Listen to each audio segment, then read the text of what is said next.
we're back. I forgot. I need to do the different face thing now. I have 3 people. Okay, so let's go ahead and finish yours. Or we just finished yours, Jonto. So no, we didn't quite. We didn't quite. What we did was say that we needed to look at the stats and then cut away. So no, we didn't finish. Yeah, I know. I'm just saying, like, the only thing that happened is the strike went through, but it was only a 2, so it's just a bruise. It doesn't count for anything. Okay. So, at least yet. I think if you get something will happen, but so it's just a bruise. Doesn't do anything yet. And we have to do though, Winter, your counter strike with your. You had 3 dice with that. I already rolled for it, I thought. No, that was your defense. Remember?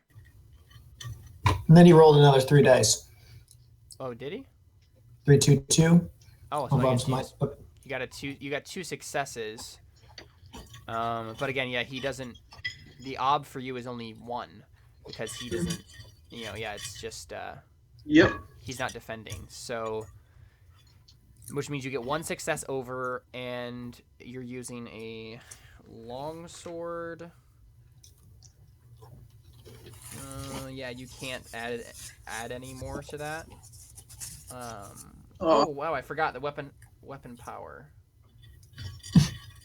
Except their knives don't have any added weapon power, so it doesn't matter. Okay, cool. So that wouldn't have done any more damage to you, Jontos. All right, so yeah, your longsword, Connor, does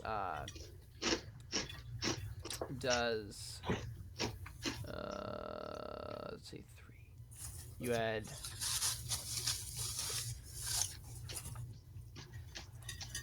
what's your power?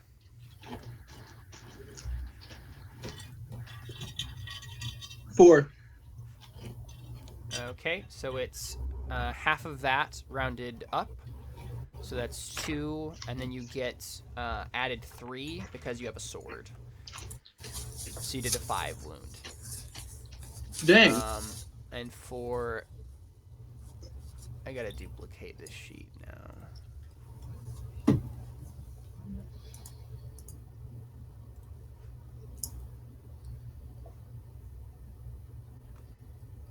So I can actually track the wounds correctly. So this one is... Oh, wow. B5, man, Connor. Podino had crap stats. Podino now has a serious wound. Which means I believe he goes unconscious. Yep. So that guy goes unconscious. You just incapacitated him. The defender gets to decide where you hit. So you hit him in the arm. So yeah, I think you just cut off the guy's arm. Hey, Demon Sword Man, you want to give me a hand?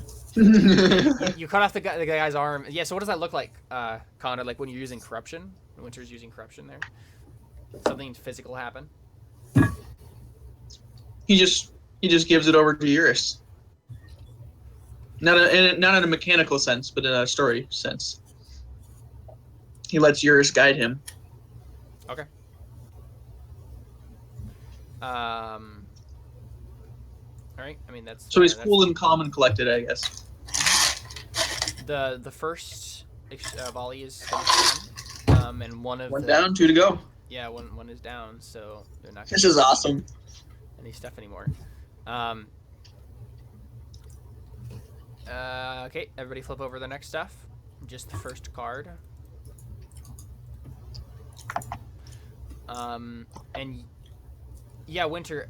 Now that you don't have anyone to actually engage, I think you might be able to do a different action to go engage someone else. I love your charge tackle thing. Oh, nice. Which is totally going to kill me because that guy has strike and he has a appreciative knife. But, it still got cool. I still had a game plan and it was going to be awesome. But it relied on not having a strike on both times. Connor, and I didn't know this, but you can change an upcoming action in the exchange as long as you don't do it before it's announced. But obviously, you can change this because we didn't know that. You must forfeit an action to change an action. So you have to forfeit that first action that you do, and then you can change the action to I believe it would be. I think actually one of these is engage. Maybe.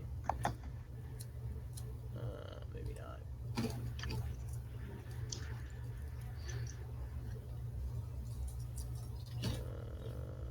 What would it be?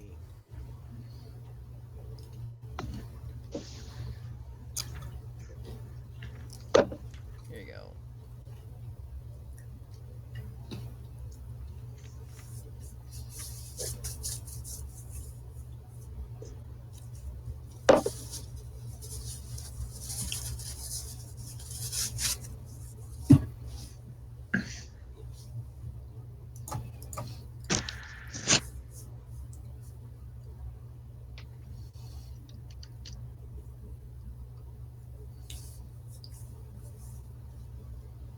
All right, so you just test to engage the other opponent. So you're just gonna engage Connor one of these, one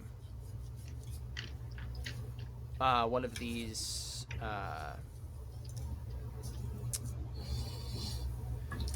My mind isn't working to that. One of these Dragon Bloods. You can just test to do the speed test to engage them. So just go ahead and do that. Make another speed test with +2 dice because you have a longsword, and I'll make the speed test for them. How about you do the one that's about to kill me? Yeah, that was my plan. I'm not going to attack the guy who's blocking. That's for sure.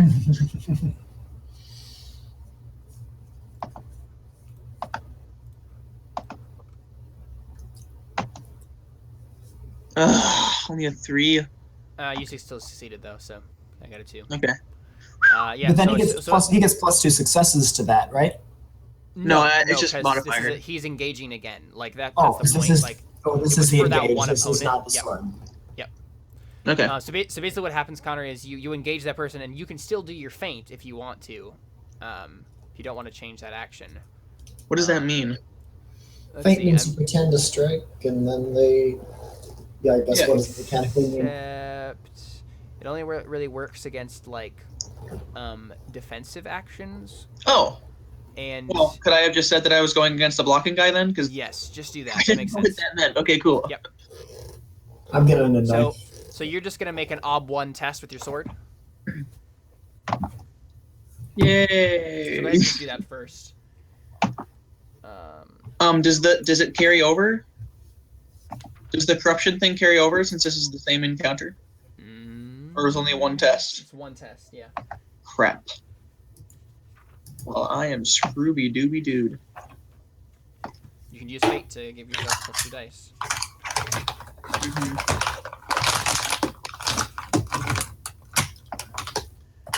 Okay, so sword is power, I'm assuming? No, sword is based on agility. Really? Yep. Cool. Let me see what the feint action does.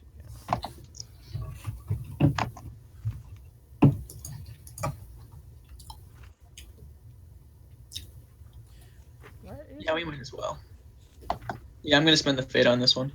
Okay. Oh, there it is. Well, okay, if I succeed this feint test, what does it do? Basically, it's just like a regular strike, except it's the only strike that doesn't have to be versus their block. So basically, what happens is this guy blocks, and I think he's probably trying to block the John Tos's. She's just generally blocking to make sure that John Toast doesn't attack him or whatever.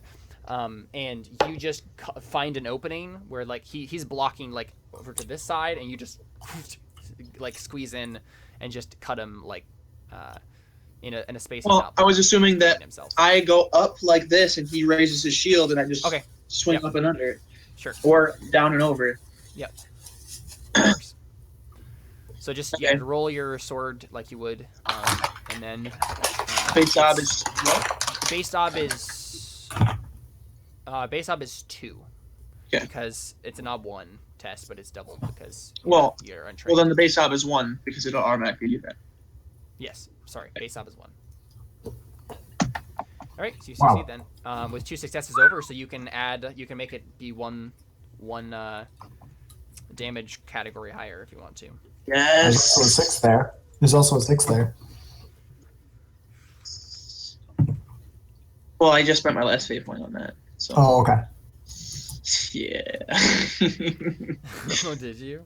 Yeah. That's funny. Well, Winter's last fate point. I'm not sure what yours has, but I'm on Winter's character sheet. So. Yeah. All right, so that's your full power plus 3. Oh crap, man. 'Cause it's a sword. My full power plus 3. Yep. So I should roll my power.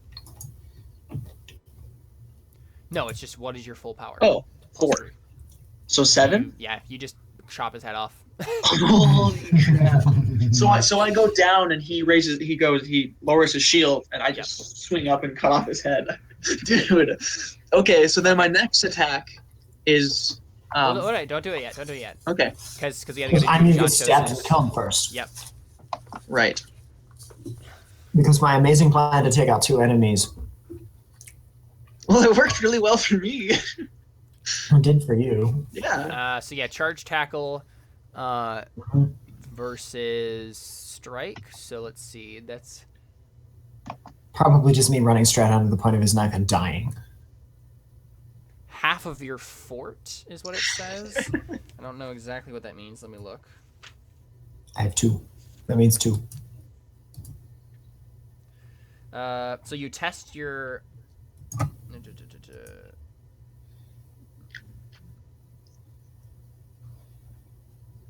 Yeah, test your fort with a. You don't have any stride advantage, so. Oh, sorry. Charge tackle must be your first. Oh, right. First action in the volley. Never mind. It's a volley, not exchange. Okay, we're good. Okay. You get you test your fort. So are you charging the opponent or are you tackling him? There's a difference. I'm trying to get a hold of him. So, Well, because at the same time as I'm doing this, Connor is cutting the other guy's head off. mm-hmm. It's kind of all simultaneous. Oh, so you're actually testing your power against half of, I think, half of the other person's fort.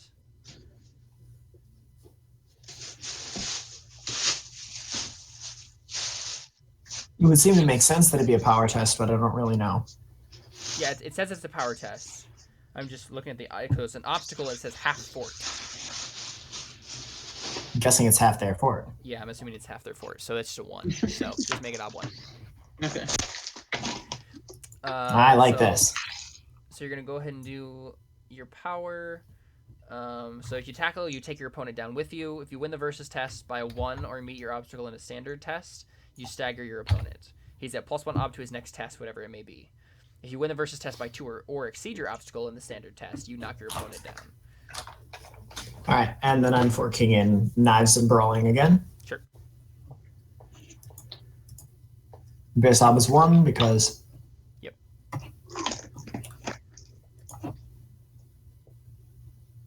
I kind of like that number, but I feel like I'm going to spend a fate and open end those 6s. Mm-hmm.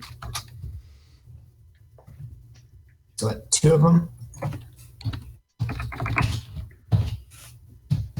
Actually, I don't think that would help you at all. Oh, and also you may just roll power. You roll agility instead of power. Is there a difference between those two? Power Around is 5? a 5. Agility is a 5. So it doesn't matter then. Yeah, you don't actually have to open end those because if you just exceed your obstacle, you just knock them down. Like that's what happens. Okay. But he does get the strike in before you land the blow because it all happens simultaneously. It's just his next action. He'll have to choose to do something different. So he's gonna go ahead and roll strike here. He has a +1 ob. I guess so. It's 2. There's 2 here for him. So yeah, he succeeded. Got 1 over. So I think the add-on a knife is it's 1. So he makes it his full power. So that's 2 again. So I don't know if that will do anything. It's another bruise. Nope, it doesn't do anything. So. Ha, nice. Okay. All right, you had me scared there for a moment. I was looking at Josh's face like, oh boy, I don't know what's just happening, but doesn't look good. So yeah, you knocked him down. And then that's basically it for that one. I mean, you killed the other guy, Connor, so I'll delete him. Yep. Everybody flip over the last. Or wait, you guys have extra actions because Actions that in the volley. volley. Yep. Well, honestly, well, no. Okay, no. Yeah, I'll do it anyway. So I'll flip over your card, Connor. Oh, you got a great strike. I was going to throw him into his buddy, but since the buddy's not there, I'm just gonna chuck him. You're just gonna throw him. Throw him at me. That'll work. Yes, I'll throw him toward you, the guy you just decapitated, the other guy. Yeah. So I'll throw him straight at you. So that's Yeah, how about you look over thinking that the guy is still there? Josh, that's no way based that on I just killed him. boxing skill. Boxing? Yeah. Of all things, Which what? is basically like martial arts. Oh. The obstacle is. Let's see, they're doing. The guy's they don't have weight. anything, so it's just. What is it against? Yeah, I mean, I don't think they can. And what's boxing based on? Please tell me power. It should be based on agility, actually. Oh, well, same number, I guess. Anyway. See, the thing is here, like, you're not. I think you could just do it, no matter what. Okay. Just make it an ob 1 because I don't know what it would be here. Okay. Yeah. Because I'm not so happy with something. Mm-hmm. Probably just his weight, our angle.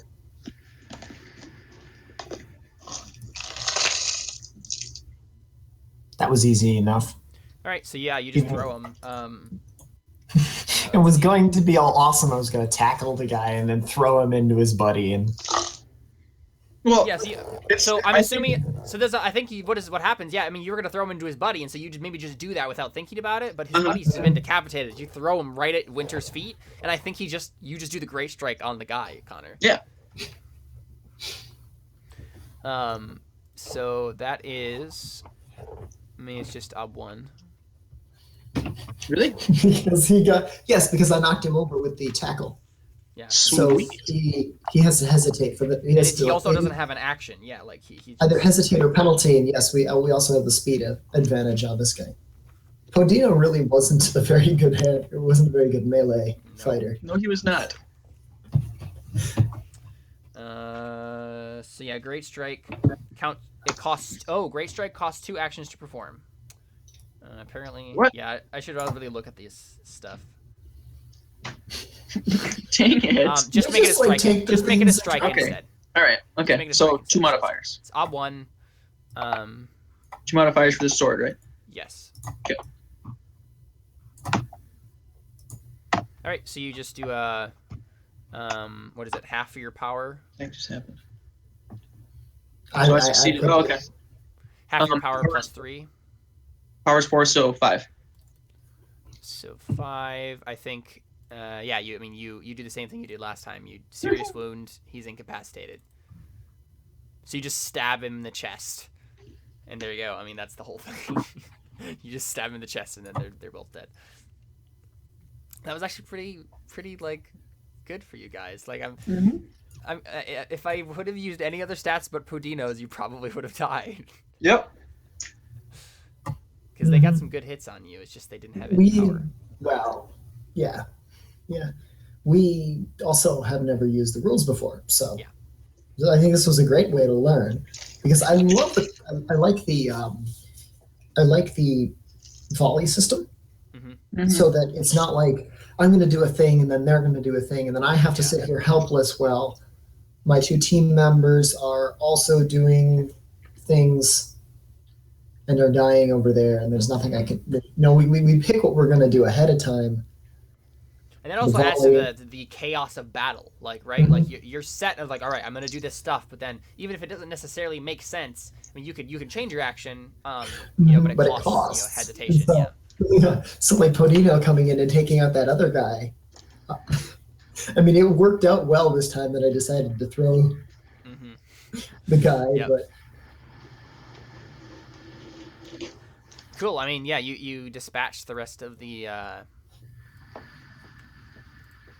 peeps, and the battle is over. they're not peeps, they're So creeps. yeah. So I mean, I think what happens is, I mean, yeah, you you find or you you finish off all those people. I mean, two of them are technically just have serious wounds, so and there might be others that like just got wounded and not killed. So you can maybe try to interrogate them if you'd like. Jantos isn't interested in interrogation. Makes sense. Yes, Connor? I'm up for interrogation. Yeah. I mean, yeah, go ahead and interrogation. I believe just the wanna- mob is against their will. Do we just want to end it there because of Jared not being here? Or do you just want to Well, keep the going? thing, like, I my plan originally was to just this be the end. Mm-hmm. But I guess we might have to just do it another Monday. I mean, if you want it to end here, I literally have the perfect ending. Okay, what would be the ending? All right, so we interrogate these guys, and we do end up finding some sort of thing, some sort of magical artifact or whatever. But on the way, Jontos or Avion gets mortally wounded by one of the lizard people or by some sort of trap. And so I find some sort of artifact or whatever, bond with it, get the power of essential discipline again, and heal them. And then I'm like, worship me. I think it'd specifically be cool if it was Jontos who got mortally wounded and I also healed his leg. Oh. That'd be kind of cool. Because that was like a lot of unintentional foreshadowing earlier, too. Exactly. I want my leg back, but I'll settle for less. Keep dreaming, kid. Yeah. Uh-huh. Wow. Wouldn't that be awesome? So I'll leave it up to, I think we should leave it up to Jontos on whether or not he thinks that's cool. I mean, okay, I mean, yeah. Well, so we go up. That all happens. I'm totally down with that happening. Oh, okay. Yeah, no, that's totally fine. Like, it's happening. I mean, you guys, I assume, have worked out more specifics about this character than me or the audience knows. Yeah. And so it does make sense for what you're planning for this character to have the essential discipline. Yeah, it's not. Does that work, okay, Tim? So yeah, that works. Okay. Yeah. Okay, so it's not like earlier Jared was bartering for Dean's points for. No, and again, like this character is going to be an NPC. Like Connor's not going to play Winter again. No, I'm not. Likely. Okay. Okay. Just wanted to make sure that you're not doing a double standard and not giving Jared his Dean's points, but you're giving Connor his essential discipline. Yeah. Hey, I gave Jared the essential discipline. That's true. You true. didn't give him his Dean's point. Yeah, again, I didn't give Connor a D's point. I just gave him the essential discipline. He must have. But I think that's really all he needs to white shade his seduction, if I remember properly. Probably. Wait, really? For Alphonse? Yeah. He has a lot of fate and persona on that skill, man. Dude. Let me check real quick, but yeah. So I mean, let's go to that point where it's where like you find this, and I think it's like this like sun medallion. Mm-hmm. And yeah, so. So there was a son. I thought it was daughter. And can I hide it from everybody? Can I not have can I pick up something else next to it and say that it was the thing and just bond to the sun medallion and pretend that the thing I have in my hand is really what's giving me the power? Is there more than just the sun medallion in the treasure area? Yeah, there's other stuff. Okay, that's perfect. So that's probably plausible. So Eurus is just gonna roll a falsehood.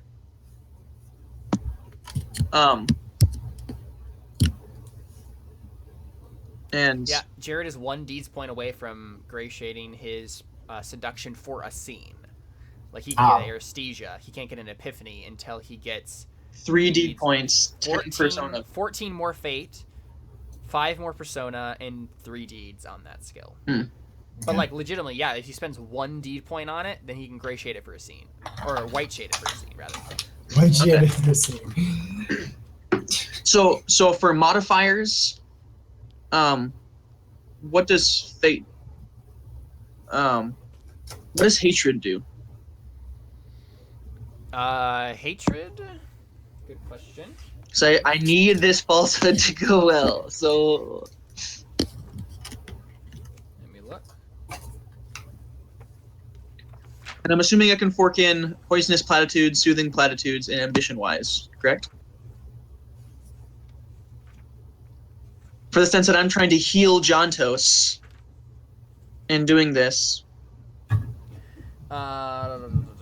So soothing platitudes, and I'm just like healing his leg or whatever. Poisonous platitudes is I'm asking everybody to worship me. And wait, what are you trying to do? Well, okay, I'm doing a falsehood so that everybody, so that nobody sees the sun medallion. It's a deeds point, Connor. You spend a deeds point to do it. To do what?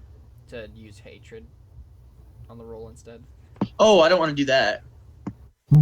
What do you mean then? What are you trying to look at? Oh, I just want to know what hatred does for like fate points and stuff. Oh, I mean it's an attribute, like in the other. So I can add a fate point, get +2 dice. What? No, what does hatred do? No, hatred, I'm not rolling hatred. Okay, so you roll hatred when you have to like advance the hatred. So all of these are tests like towards hatred. So like and this might happen. I mean, killing in battle is an obstacle 3 hatred test. Killing in battle? Yeah. So I mean, you're. Oh well, I did that twice. Yeah. So those are both ob 3 tests for Eurus's hatred. For my hatred to go up yeah, for his hatred to go up. And that's okay. Well, let's resolve that real fast. That's a difficult test. Ooh, as in to not have it go up. Is what I'm rolling against. It just goes up. It counts as a. Oh, wait. So this is. So I don't have to roll. This is how it happens. So,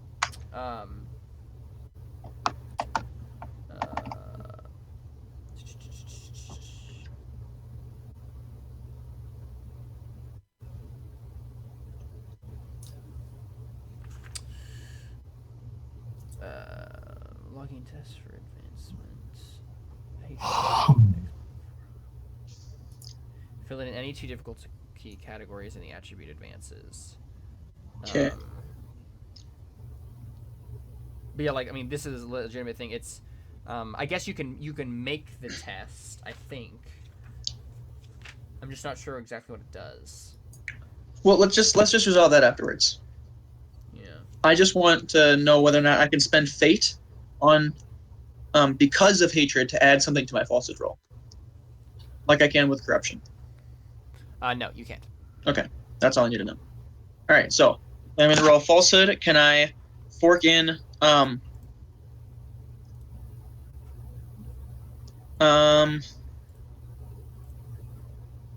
Well, can I just do one falsehood roll for everything?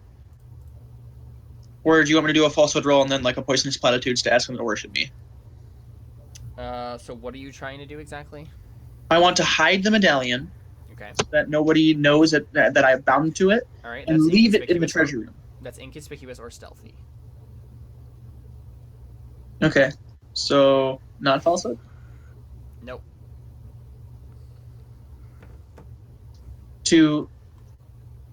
You're hiding it, Con. You're doing a physical action. I don't want to hide it. I don't want to touch it at all. I'm going to pick up something else. I'm going to bind to it and pick up something else and say that this is giving me this magical power. Again, that would be probably sleight of hand or. Well, no, I don't have to touch it, do I? I'm just lying about it. You have to touch it to bind to it? Do I? Yes. Okay. Okay, well. Well, there's the thing. Like, I feel that you can just do that and bind to it, and then just put it down. Like, you're fine. Yeah, like that's what I figured. Yeah, it's not a big deal. So then I roll a falsehood about picking up something else and pretending it's some sort of magical artifact or item that is no, that won't help me at all. No, I just so Jantos gets hurt, and I I'm searching through the treasures or whatever, and I pick up the sun medallion, put it back down, start some more, and then I turn around and say, I guess it is time to reveal my divinity. And I just heal Jantos. Okay. Wholly and completely. Okay. I'm down with it. Okay. So Jantos, how do you react to that? With a steel test. Yeah, that's a great idea. What's the obstacle for having a significant infirmity healed suddenly and unexpectedly? Ob 5. Just as I suspected.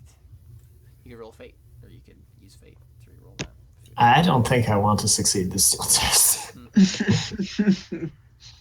Okay, what are my options? Because I love hearing them. You can stand and drool. You can run away screaming. You can swoon. You can.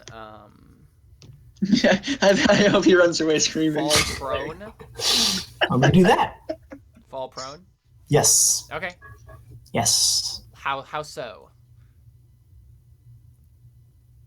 Well, he just claimed to be divine, and I was seriously injured, and now he's magically healed my leg and my injury. He's obviously divine, and I'm going to worship him as such. That's what I thought. All right, sweet. So, this is why we need ABM. The rest of the people in the room are just like, what? What? And really, what I think happens, Connor, is we just cut there. Like that's the end. Okay. And then I think we'll figure it out, like, when we get to... So you should just ask everybody kind of like what they would do, and then you just decide what happens to all the characters, and then reveal it to us when we meet it in the other campaign. Don't tell us what happens. Yeah, I have ideas, but yeah, that's better. Because that makes us surprised by our characters' behaviors now.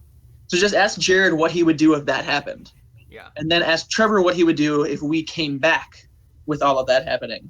And then ask Adam what he would do when we came back with all that happening.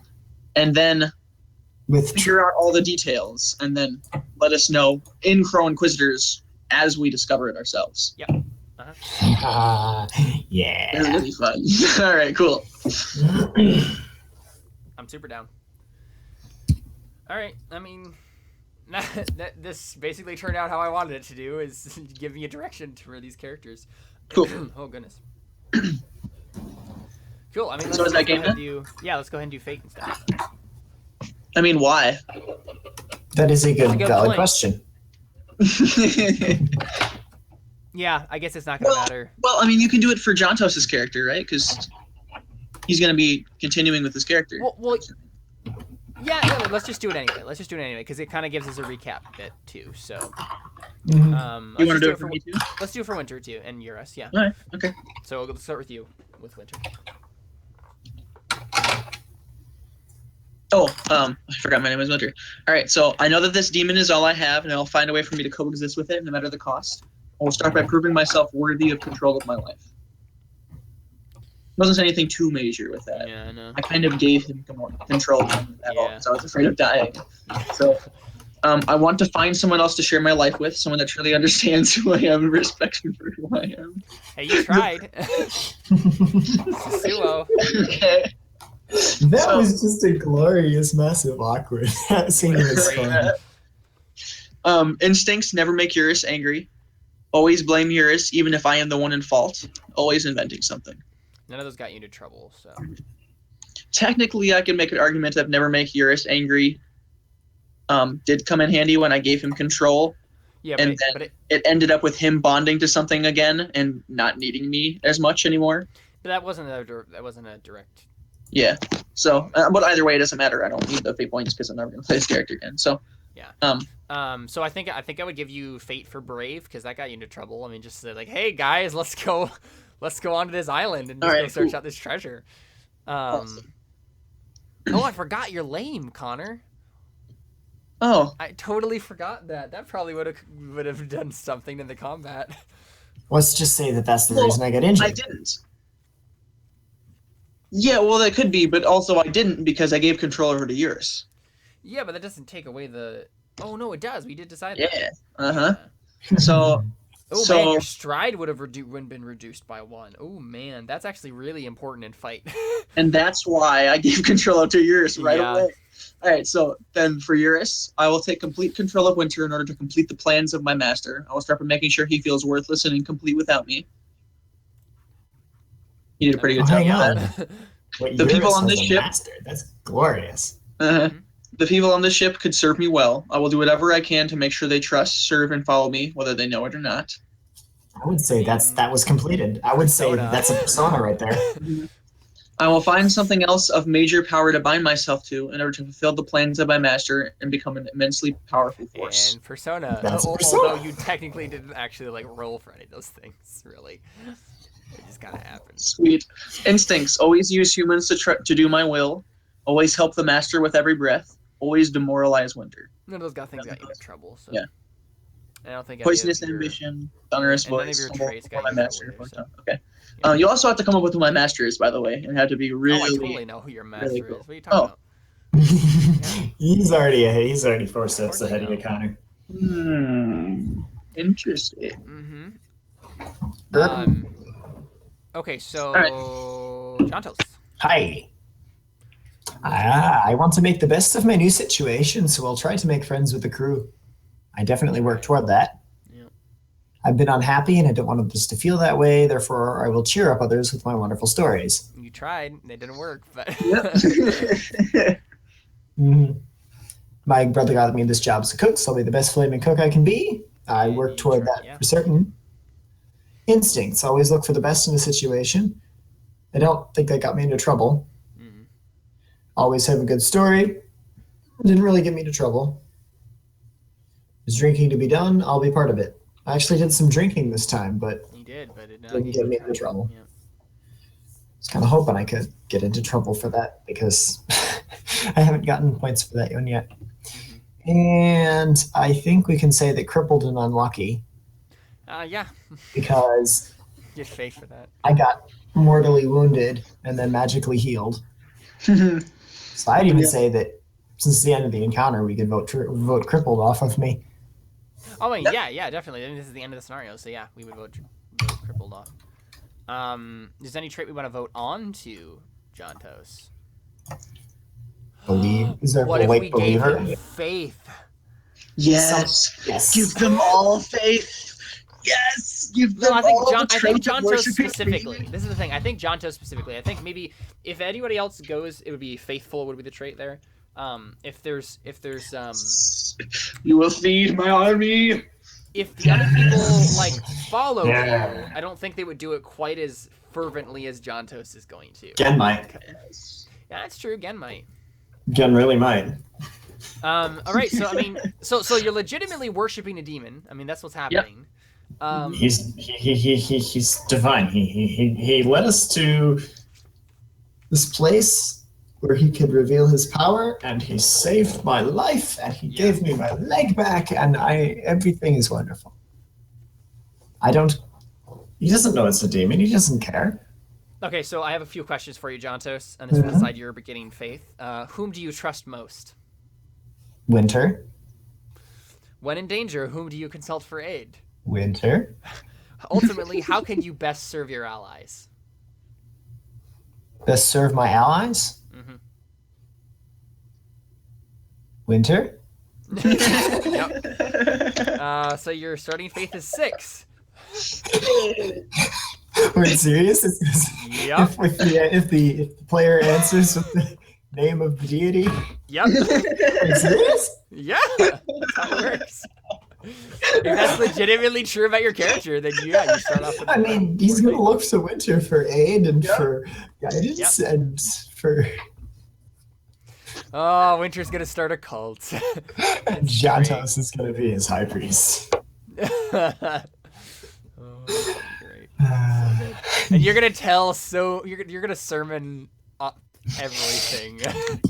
He has the sermon illustrations. all the certain illustrations. Oh no! But what I'm just imagining, because I love Jonto so much as a character, like his jovialness, like he's just gonna slowly be corrupted by this force and just be more and more like just evil, and that just horrifies me. Yeah. This game is so much fun. It's like he didn't have another goal, he didn't have another path, and then winter came along, and now he's got a reason to live. Legitimately. And I think, yeah, what part of it is just like this whole cooking thing. You're just like, all right, but like I succeeded on this, but like the whole thing is that I'm at the status quo, right? Like I'm making okay meals. Like that's the whole thing. It's like, what is that what I want? Is that my aspiration in life? Like really? And now he has something to worship. See, everything is working out perfectly. Did we find Foreshadowing this? for everybody. Did this just happen? Because this is amazing. This is so perfect. Honestly, it's the right answer for this character. It is. It's the right answer for this campaign. And in my perfect world, if this was an actual like movie of something, like show, yeah.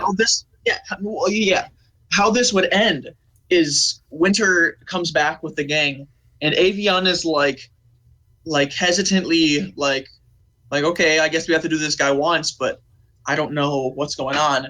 And then what's her name is probably super afraid. Talia is probably super afraid that I'm gonna kill him or kill anybody, and so she's probably on guard but can't do anything because I'm a god. And so everybody's just kind of afraid. And Jontos and Gen are like, dude, this guy's a god. This is cool. And then we come back to the ship, and what's his name? Cadmiel tries to, betray us or whatever, and he freaks out, and I end up having to kill him. And I end up convincing everybody that he was evil all along and he was in on it with Pudino, and we maroon him on an island. Oh my gosh. If Trevor's down with that, Yep. like we maroon him on an island. But he lives. He lives. Yeah. And that's the end of the thing, is that we marooned him on an island. Uh-huh. And Wow. everybody Foreshadowing is strong fully with this convinced that I am for their good well-being as well, and that I promise every single one of them everything that they want if they will follow me.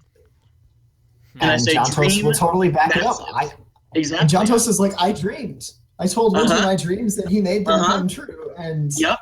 I at least would go total fanatic because exactly. So then I did the same for the captain. Enough for it too. Yeah. I did the same for the captain, and as I say, Captain, all of the treasure is yours. And do with it what you will. Oh, wow. The entire ship, this entire treasure is yours. In exchange, I want you to follow me because of the dreams that you have can become real. The dreams that you have can become reality. This guy is insidious. Mm-hmm. And so you guys get all the treasure, and of course I make sure the sun medallion isn't in there and leave that on the island. But ever so, yeah. So everything else is perfect and fine. And then as I go out, I heal all the lizard folk that we killed. Okay. So that they're still there to protect the sun medallion in case anybody else comes back.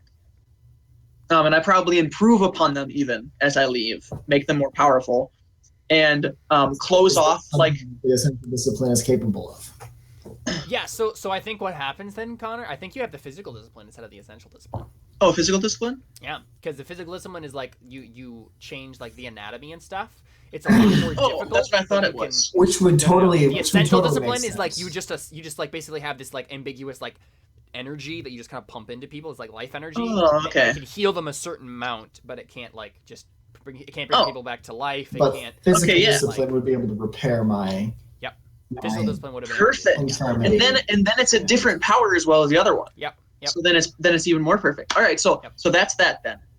And so as I leave, I collapse the cavern that had the thing, heal all the people, make them more stronger, and nobody knows that this happens because I do it subtly, and make sure that nobody else is around for it, kind of a thing.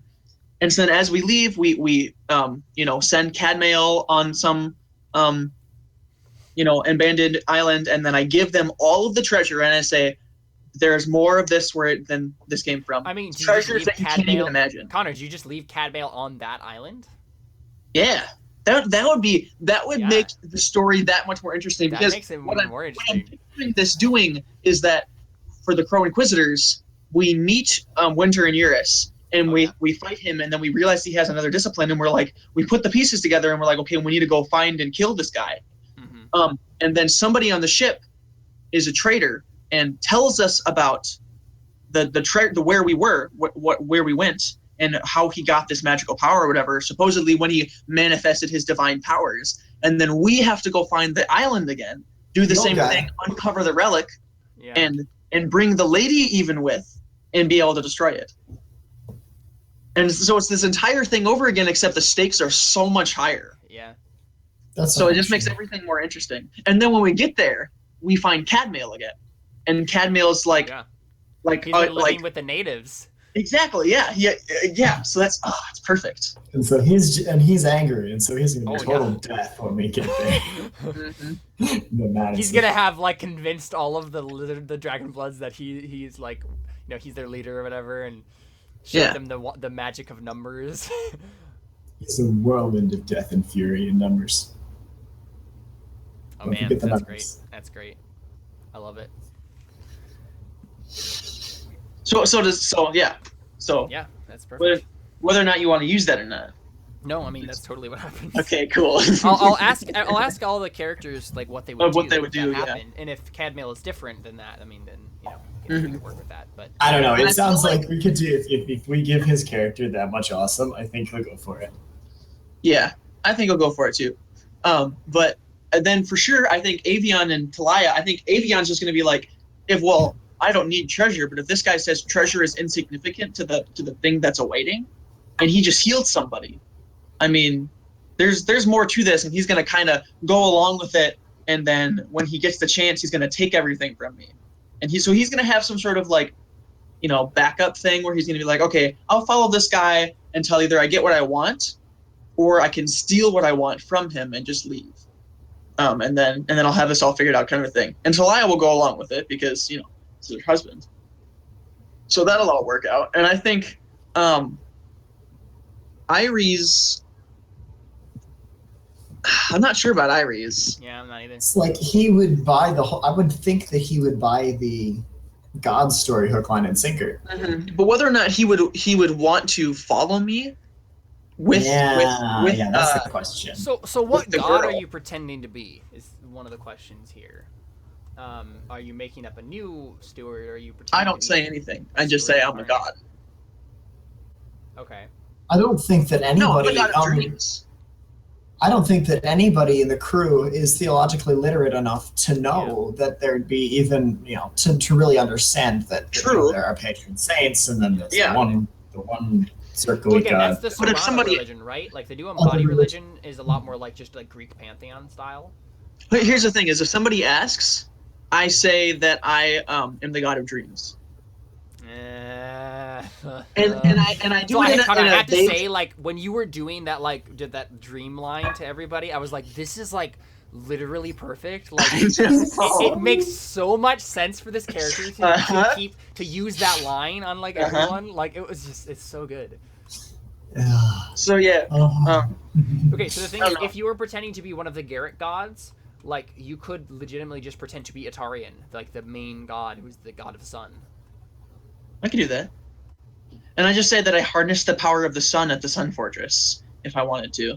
But the story I go with is that if somebody asks me what god I am of, I say I'm not sure if the word will translate well, but basically the best way I could describe it to you is I am the god of dreams. And I just kind of leave it like that. Yeah. So there's room for I'm so much more than this word dreams, but the dreams has multiple meanings and awesome surrounding it, but also nightmare. Yeah. Also evokes nightmare. I love that. That's so good. This is amazing. What's the thing though? Like, it's especially with the new Amhadi stuff. Like, that's totally not unheard of for someone to ascend to godhood, right? Like, really, No, it's not unheard of. At least in legend, Yes. like in legend, it's not. Yes, Like that's that would even be a better. legitimate thing you could convince people of. Because I'm the god of dreams, and if somebody doubts me, I just say you're not dreaming big enough. This can exist. You're just pragmatic. That's really cool. This is the kind of insidious, cult-leading demigod god This is character. so good. People, And then for this Cadmail, is the kind of character that I watch in books and I hate so very much. Yeah. So powerful, so convincing. And then for Cadmail, I basically say he's a heretic because he's too pragmatic. He's not much of a dreamer. Not a dreamer. This is that perfect. Dream. And, Yes. Oh, it's So good. So are you gonna get in front of everybody and say, "I have a dream"? Yes. Yes. No, legitimately though, I probably do. Yeah. After I Okay, banish so Cadmail. what I'm actually imagining though is what's gonna happen though, Connor, is you're gonna be one.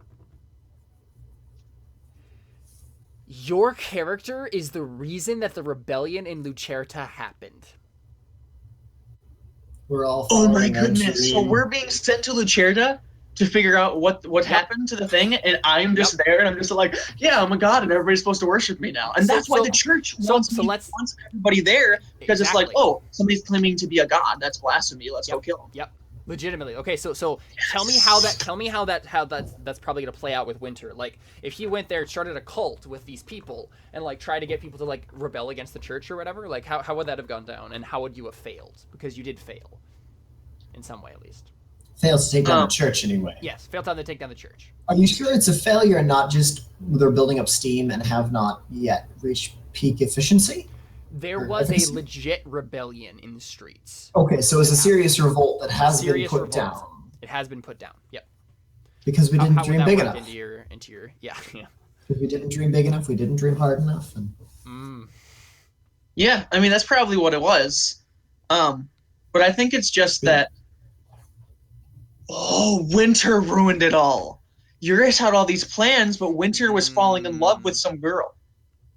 Because he wants to first of all, he wants to have some sort of independence from Eurus, but he also wants to, live his life with somebody that actually cares about him instead of what Eurus does to him.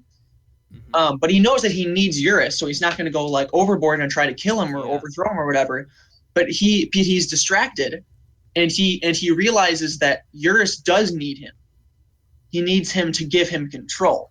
And if he doesn't give him control, so this is basically Winter's just like, no, we're not doing this. And Eurus is like, yes, we are. And he's like, no, we're doing things my way. I'm going on a date with this girl, and you're just going to have to deal with it. And then Eurus, about Friday I think night. what happened, I know, Connor, I know exactly who you went on a date with. Oh, no. I know absolutely exactly what you got into a romantic relationship with. Like, it's perfect. Are you going to tell me? I think I can guess. I can tell you if you want to, as long as you're good with character knowledge and all that stuff. Well, yeah, but I'm not sure if I would prefer the reveal. Is it going to be revealed? Is there going to be an epic reveal? It would be well. Just tell me. No, yeah, I don't think it's actually that much of a reveal. Tell me. Just tell me. It's going to be David's lover. Oh.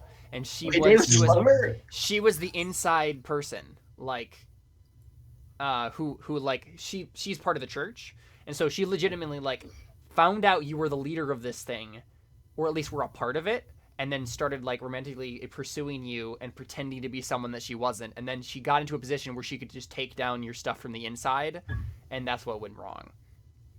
Oh, but that ruins it, because then Winter then it's not have this thing of independence. Because it's not Winter. Because then it's not Winter that causes the failure. No, it was. It was legitimately Winter though. Like Winter got too emotionally attached to someone that then Eurus was telling him the whole time, nope, this is not good. You should not be doing this. And then Winter dragged control away from Eurus and did it anyway because he wants that romantic connection. Okay. So then Eurus is like, well, you ruined it. And she was actually evil all along, and you don't, whatever. And so then here's what you have to. You're a horrible judge of character. Oh yeah. So the difference would be is whether or not Winter has some sort of independence now, and he kind of feels like he has some sort of control, and that Eurus kind of has to make a compromise. Like, okay, this is a 2-man game, or it's Winter is completely demoralized now and realizes that everything he's doing is just wrong, and he gives complete control to Eurus. Either way, what do you think would make more sense?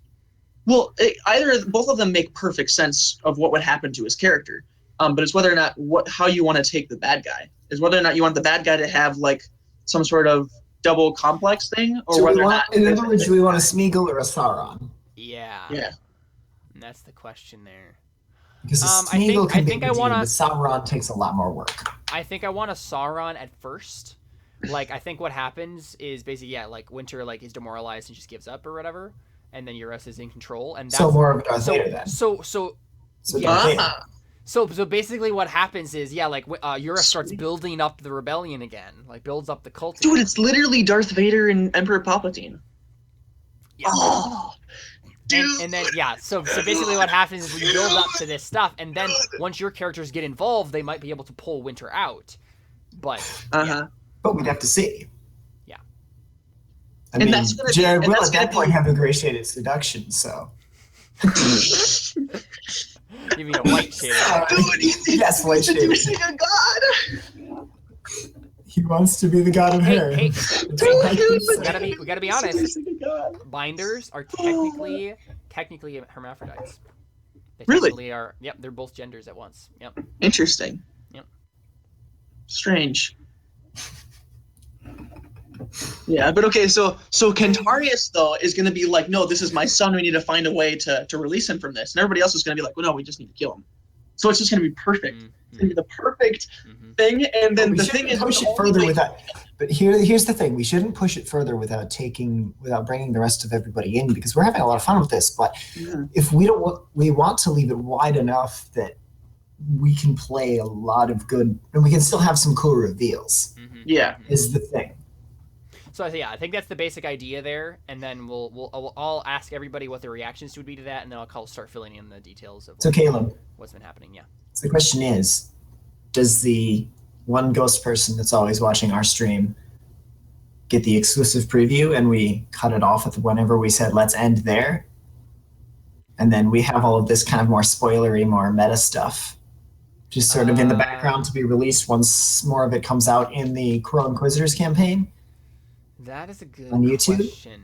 Because I mean, not like many people are going to be watching on YouTube, but at the same time, it's like this is a lot of good stuff. And I think if we reveal it to all of the PCs, or if we reveal it to everyone else in the campaign as we're going, I mean, it'll be a lot of fun for an evening. But if you can stretch out the reveals, you can stretch out the reveals and can, I don't think it's gonna matter that much, simply because your Raging Winds is what this is on, and not Crow Inquisitors, and I don't think any of the players are going to watch it. Yeah, I mean, you could just say if the next thing of Crow Inquisitors is don't watch the ending of the next one, just in case, because we. But then if I say that, Jared's gonna go watch it. Yeah, he will. Well. And we know that I'm just not gonna say anything. I'll just put it on normally, like I would usually do, and I don't think it's gonna matter. People don't really. People don't watch it anyway, so I just PCs watch VODs. All right, whatever. I don't actually watch our VODs. I mean, here's the thing: is I'm thinking that maybe somebody will, simply because this is the end of Raging Winds. It's very possible. Maybe like Adam will. But would David want to find out how the campaign? No, he hasn't. No. He's not been in this one. Yeah. Right. I know he hasn't watched any of them yet. Would Trevor might want to finish? Adam might. I don't think Trevor will. Think so. I really don't think any of them will watch. All right. Okay. All right. Especially if I don't say anything. Like if I just normally put it out and just don't say a word about it. Okay. If you guys are watching this, okay, Caleb, you better zoom in on my face for this. If you guys are watching this, you need to do something and let us know, but secretly, because that would be kind of cool. Yeah. And also weird because I'm staring into the webcam. Yeah. So so you have to play this with role-playing knowledge. Like This is not your character doesn't know this. Yeah, no. Yeah. So The biggest concern in Antonius's world right now is whether his wife will take him back. Mm-hmm. Even if he knew all of this, it would still probably be his biggest concern. Yeah, I mean, to be honest. Yeah, Antonius isn't terribly concerned about all this stuff. Yeah. It's just the kingdom going down. I mean, it's just the anyway. religion Like going down. It's noble stuff. They'll still be walking in. They'll still be catching their mini capes on fire in his forge. I mean, nothing's really going to change if some religious fanatic takes over from the other religious fanatics who tried to behead him and then disassemble his molecules. And yeah, Antonius is way too pragmatic for that and stuff. So we're all good on this then? Because I should probably be going to bed. Yeah, I probably should too. So. Okay. What time is it? Time for you to get a watch. 10:38 p.m. I have a watch. I don't wear it because it cramps my style. Okay. All right. Well, I guess that's the end there. Yeah. I think that's the end of season 1 of Year of Raging Winds. And we'll be back. I mean, how are we gonna make January for Chrome Inquisitors? So how are we gonna make a season 2 of this? Behind the scenes of Winter's, like after the, yeah, or maybe before, like after. It could be playing out the actual events of Winter's initial rebellion. That would be interesting. Well, so that's the thing. I feel like probably wouldn't make any sense. I think we're just gonna cut ahead, and if we do another Year of Raging Winds, it will be like legitimately some of these same characters may be in a different location, and if we wanted to play them separately, that it will all depend on how the first thing goes.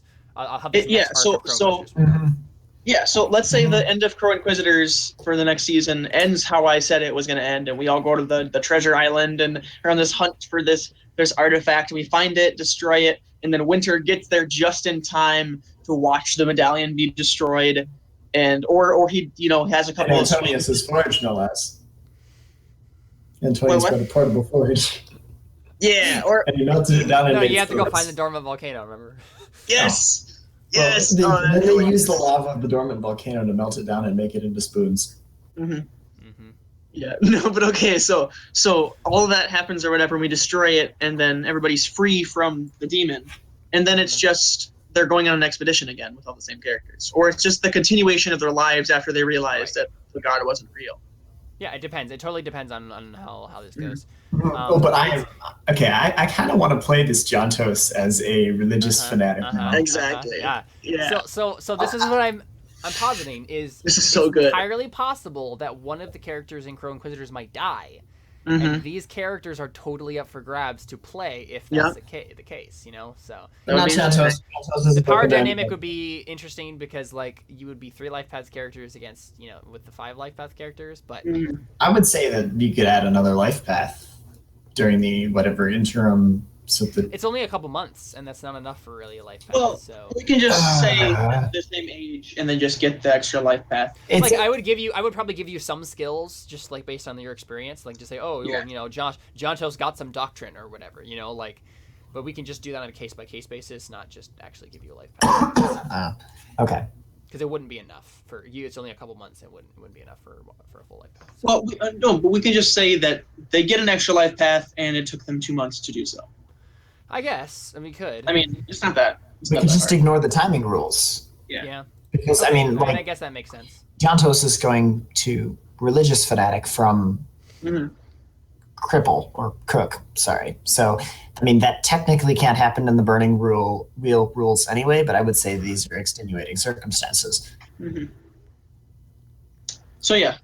Confrontation with a deity tends to... Has the potential to crippled as a trait totally is it's always the thing you can not crippled, cook. Oh right, okay. Can't go I don't think you can go directly from the cook life path to the a religious one, priest or. But that's the thing about playing a character. Heretic. As soon as you start playing a character, all of those life path options and requirements just go out the window because you're just you're just living life at that point, and you're a PC, so you do crazy things. So Yeah. Like become a religious fanatic. like become a religious fanatic. I love this so much. So yeah, that would So be much. pretty great. Virtual high five. So good. Yes. Uh, So now people how can I steal see our. this. Sorry, Go ahead. I was going to say now people can steal our palm prints and use it to get in through Yeah. biometric access denial systems. Makes sense. Yeah, that's exactly what I was just going to say too. No, no. So, but how I see this is Winter is the Darth Vader, Eurus is the Emperor Palpatine, and Jontos is the Galen Merrick. He's the Star Killer. Yeah, a little bit. Yeah. Okay, so cultist From what? Cultist is totally a life From, path, and it actually you totally can go there from Ship's Cook. Really? It's just you lead to Outcast, and it's cultist. And you get these skills as options: cult doctrine, inconspicuous, conspicuous, falsehood, and persuasion. And you have 5 points to spend amongst those. And then you automatically get the trait zealot, but you also could get the traits rabble rouser or speaker of the secret language because you have another trait point to work with. Ooh, a speaker of the secret language. So, that's pretty cool. It's pretty nifty. I feel like he would get rabble rouser though. Yeah. I feel like it makes absolutely. Perfect sense for John. Dreams are big. Jontos is like, and he's got oratory, not persuasion. Yeah. So putting points into persuasion and oratory and having rebel rouser just be on. Yeah. I picture him the preacher that stands on the street corner and whips people into a frenzy and then brings them to Connor, and Connor whips them into a bigger frenzy, and or not with Connor, Winter. Yes. And then they storm the basilica. Yep. Literally. Kill the Pope. Kill the Pope. Yes. I mean, legitimately, yeah. Like, it's good. And it's great too because I had a basic idea of like how the whole religion rebellion thing was gonna happen in the next arc, but this gives me literally just all of the information I need about it. Like, I know exactly what's going to happen with everything now, and so it's great. It's perfect. Yeah. You're welcome. Yeah, thank you. Because I mean, the way Burning Wheels works. I do need to ask: was any of this beyond the fact that Winter and Eurus would play some form of part? Was any of the circumstances? Nothing. Absolutely I had these plans. I mean, not specifics, but I knew that Connor wanted to try to. Yeah, I knew that Connor wanted to try to like convert all of you guys to his like to like follow him or whatever. It wasn't necessarily a religion, but like everything that was on my character sheet in the intent of making you guys all my followers was literally the only thing that I planned. The thing that I asked Caleb at the beginning of this was, can I find some sort of artifact that gives me powers, because that's what I wanted to do. And so he was always asking me, like, what do you want to happen in this session? So I was like, all right, this time I actually want something to happen in this session. I want to be able to find some sort of power and get it. But I thought that I didn't think they would actually succeed because my stuff never succeeds. But this is the thing, though. Like you This is why Caleb was allowing me to make so many. Yeah. So many C-wise tests. Well, this is the thing. Yeah, well, this is the thing. Like, we didn't cheat, right? Like, you guys made rolls that were completely legitimate rolls. You found ways to find other ways to roll, and you succeeded on those on the rolls that mattered. Yeah, absolutely. The story went that way. It's not you didn't railroad us into it. You let us work further than maybe you would had you been just trying to get us to the city, but it was totally worth it, honestly. Yep. We got to try the fight rules. There's a cult now. Which I really like the fight rules. I'm totally sold on the fight rules. Yeah, that was totally sold on the fight rules. Yeah, we just need to know what they do. The problem is when you get a whole bunch of people involved in that. Yeah, that'll be crazy. Like they say in the game, and usually like I probably wouldn't have had that be a fight with the fight rules, because they suggest to only do like boss battles, like really important battles with the fight rules. But I just wanted to do it because I want to try it out and stuff. So yeah. I mean, it was fun, so I'm cool with it. But yeah, I can see how awesome that would be for a boss battle.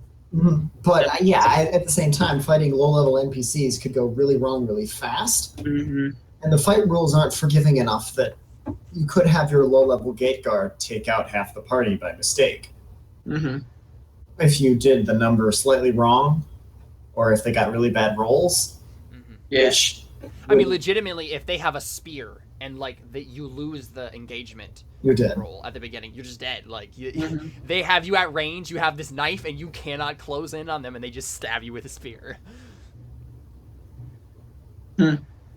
Because that's how it would go down in real life. Legitimately, yeah. Which is why fight works the way it does. So And this entire game is built to be a medieval life simulator. So. Which means if you want to be an assassin, you need to have your stealth, and you need to have your knife. Which is the problem with Podino. I was just about to say that. that. 0 skills. Yep. Because he was a slave. Yep. And yet his 0 skills. He decided to gray shade his agility and gray shade his knife, which took away a lot of his points that he could have worked with. I figured I might as well just gray shade as much as I can, and then, my plan is that I will stab people. No, that's the thing. Like, I loved that character. I like Podino for being the horribly statted character. Yeah. Because it made perfect sense. He's just this desperate lizard who wants to kill people, and he fails at it, and he just gets marooned, and that's it. Yep. That's his whole arc. Like. And that's the thing is everything was perfectly foreshadowed, even with just a random Podino guy who gets marooned. Or Cadmail, yeah. And so it foreshadows all of that. Then it also just gives us a chance for someone to try to take advantage of all these characters and epically fail. And then somebody comes along and does it masterfully. And that's the story. Is all of these characters they go against this assassin who's just a bad assassin and epically fail, and they're like, well, we'll just maroon him on this thing. And then, oh, what's this guy? Oh, this guy seems cool. Oh, he's a god. Let's follow him. And then it's like, literally, you just fell for the same thing twice. Or you fell for the same thing the second time and not the first time. And it's so good. It's so good. Yeah. So good. Which is why it was interesting, because I was like, Connor's playing the bad character both times. Yeah. And like Connor, like both of those characters, like I was so sold on the way you played them. Like it was perfect. Like Podino was fantastic because he was playing with the noble savage archetype. And Winter was fantastic because immediately I liked his character. Like the moment you started talking, I was like, I was expecting like something to go wrong here and you to say something that just sounds really suspicious, but no, like everything was just like, I'm just a happy-go-lucky guy, like you should like me, and I'm just like, well, I do. And you're such an idealist, and exactly. He's such an idealist, and John, I could literally, John Toast would have loved the guy. Yeah. Wasn't particularly creative tonight with stories and conversation, but John Toast totally would have loved the guy just straight off the bat, because he has a demon right in his character sheet and right down next to your name over there. Yeah. This is the glorious thing about role-playing games. Yeah. No, I really liked your story about the 3 people who committed suicide and one of them slipped. that was my favorite line of the night. But like legitimately, I have plans now for Jontos, for Gen, for Cadmail, for I'm not sure. Again, I have to see what Ares and Aviana and stuff like that are going to do, and how they're going to react and stuff like that. But like, I'm curious to perfect see story arc now. So Suo and Ares is going to do. That's what I'm curious about. Because I'm pretty sure I know what Avian's going to do. I'm pretty sure I know what Shikijiri is going to be planning. But yeah. But yeah, I mean, Iris could totally buy into this. But I mean, what was their goal when they were running away from something, running to something else? Yeah, I mean, they were gonna go to Lucerta so that she could get safe haven at an embassy there, because they have like friends of their family that like would protect them there. And that's the thing is, that's how I get Iris.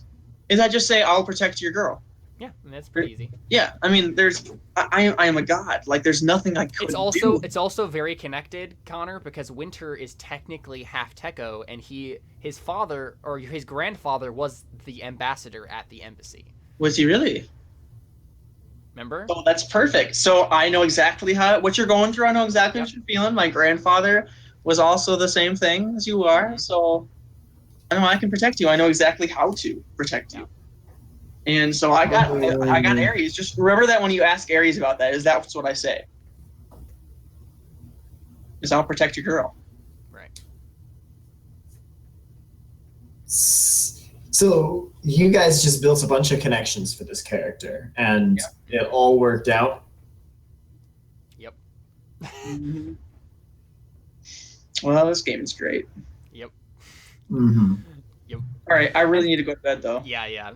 It's just what's just great about like the whole thing is just because Burning Wheel is meant to be a long game, and so all of these things are perfectly leading up to greater things, and like it will continue to do that as long as we play. So yeah, so good. And because, which is why when we did a hiatus game, I wanted to do it in the same world. And Eurus is a minion.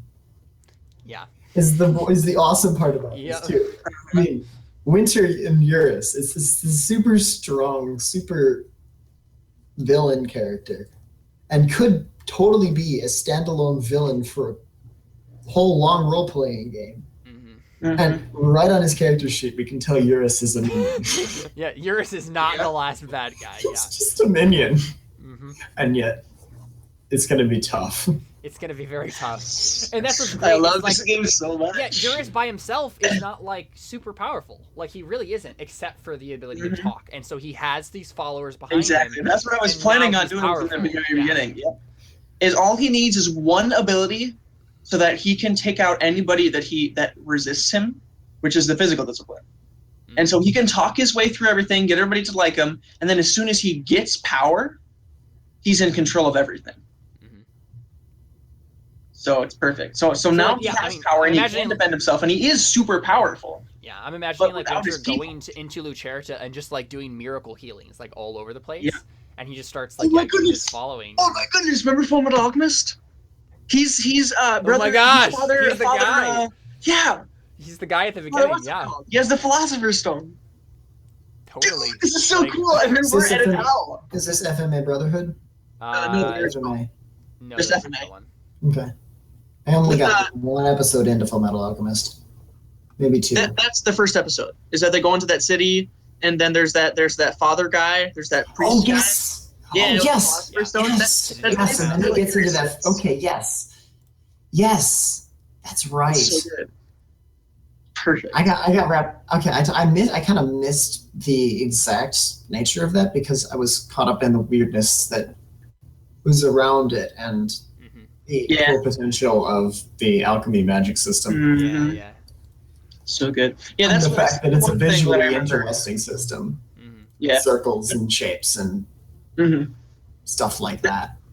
That's the one thing that I remember from first watching that show is being so enthralled with the idea of alchemy that I kind of missed some key story points. And then as I kind of went along, I was just so fascinated with it that I was kind of like, what happened again? Like, why is this happening? But because I wasn't focusing on anything but the awesomeness of alchemy. Yeah. But okay, I really need to go to bed. So all right. It's like so that was awesome. Yes. And yes, that was. All right, this has been a great session. So we'll see the implications of this in January. So looking forward to it. So far away though. Yeah, I know. All right. Not really. Adios. A few weeks. Yeah. Good night.